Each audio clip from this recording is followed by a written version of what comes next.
Jeśli więc oni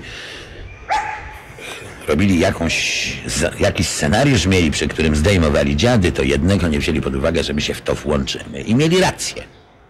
Później Kempa przemawiał w tym pierwszym przemówieniu zaraz po marcu i mówił, że to nihilistyczne, antynarodowe, kosmopolityczne środowiska podjęły fałszywy sztandar. Oni nie są wcale obrońcy, oni są przeciwnikami tradycji narodowej. Miał rację w tym sensie, rzeczywiście, kiedyśmy się zeszli już, byśmy się już mogli zejść, już petycja była w biegu, już jej nie można było zatrzymać, to wiele osób wyrażało różne żale w tej sprawie, mówiąc, że nacjonalizmu w tym kraju jest i tak dość, że my go nie mamy powodu podniecać. No ale wtedy w głosowaniu zwyciężyło zdanie, że robimy tę petycję i kontynuujemy tę akcję, no jak już nie było odwrotu, a to niewielką większością głosów żeśmy wygrali. Więc jeśli im chodziło o to, żeby jakaś tam osoby ktoś zaprotestował, a Moczar miałby może wystąpić jako człowiek, który będzie bronił, to tak, to im zostało pokrzyżowane, bo zaczęliśmy to my, a oni już tu w tej sytuacji, kiedy myśmy ten sztandar podjęli, Moczar już tego nie mógł bronić. No a za chwilę... Aha, bo ta cała akcja, bo to podpisy to nie wszystko.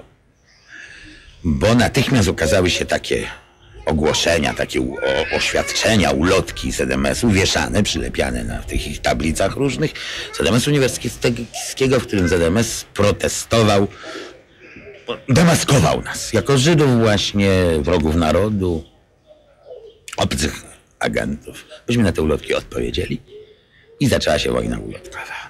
Na wszystkich uczelniach ZMS-y coś tam przeciw nam pisały i myśmy przeciw nim pisali, odpowiadali i my wychodzili z naszą propagandą. Przy czym zabawa polegała na tym, to pisało się ulotkę, potem kto chciał pisał to na maszynie, kto chciał chodził i przyklejał. Także masowość tej akcji, a była to masowa akcja, polegała na tym, że się po prostu masowy udział w tej imprezie zrobił. Te ulotki, które się podobały bardziej, rozchodziły się bardziej, te, które mniej, rozchodziły się mniej i myśmy tu naszą ideologię w tym całym układzie wykładali.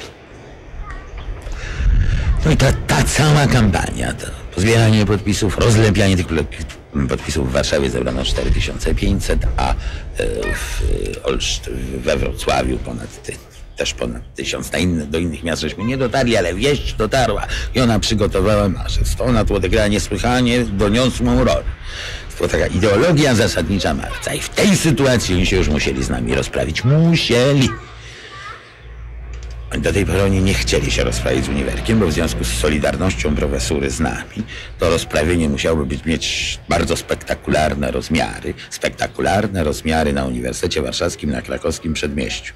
To ze względu na geograficzne położenie i społeczne położenie tego byłoby fajerwerkiem na cały kraj. I sami oni takiego fajerwerku nie chcieli zrobić, bo wciąż tym zdobyczą Gomułki, którą się trzymał kurczowo, było to, że nie ma więźniów politycznych, nie wsadza, nie bije, nie represjonuje, nie ma terroru. Że to z tym on skończył, a musiałby tę politykę zmienić. Sam z siebie on tego nie chciał. W tej sytuacji on musiał, bo no po prostu wyrosła mu nagle bo okazało się, że my stoimy na czele kraju. Choć jeszcze tego nie było, jeszcze tak, my wszyscyśmy sobie z tego do końca nie zdawali sprawy. Jakie znaczenie, to znaczy jak wielkie jest to poparcie. Natomiast, że to jest słyszalne w kraju, to myśmy wiedzieli doskonale.